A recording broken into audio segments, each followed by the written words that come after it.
Hi praise the lord. దేవుని పరిశుద్ధ నామానికి స్తోత్రం కలుగును గాక.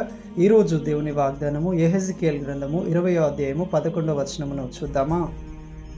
వారికి నా కట్టడలను నియమించి నా విధులను వారికి తెలియజేసితిని.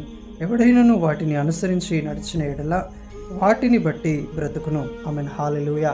సహోదరి సహోదరుడా, ఈరోజు మనం ఎలా జీవించాలో, మనం ఎలా ఉండాలో, దేవుని యందు భయభక్తి కలిగి ఎలా బ్రతకాలనో, ఎలా మన పరిశుద్ధతను కాపాడుకోవాలనో, ఎలా నీతి మార్గంలో నడవాలనో, ఎలా దేవుణ్ణి సేవించాలో, ఇంకా ఇతరుల పట్ల మనం ఎలా నడుచుకోవాలో, వీటన్నింటినీ కూడా ప్రభు మనకు తన వాక్యంలో రాసి ఉంచారండి. ఎవరైతే దేవుని యొక్క వాక్యంను చదువుతూ దేవుని యొక్క వాక్యంను ఆధారంగా చేసుకొని దేవుని వాక్యానుసారంగా జీవిస్తారో, దేవుని వాక్యానికి విధేయులై బ్రతుకుతారో వారు జీవిస్తారని, వారు బ్రతుకుతారని దేవుని వాక్యం సెలవిస్తుందండి.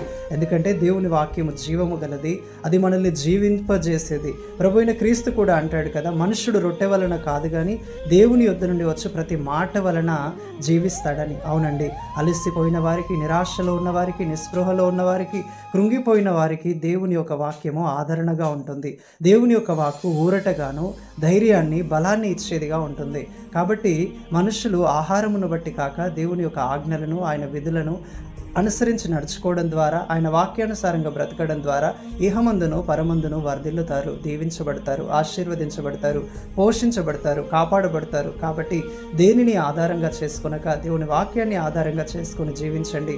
ఎలాగైతే నోవాహు దేవుని యొక్క మాట విని నీతిగా బ్రతికి తనను, తన కుటుంబాన్ని, లోకమంతా నశించిపోయిన రక్షించుకున్నాడో, అలాగే దేవుని వాక్యాన్ని ఆధారంగా చేసుకున్న వారు కూడా జీవిస్తారు.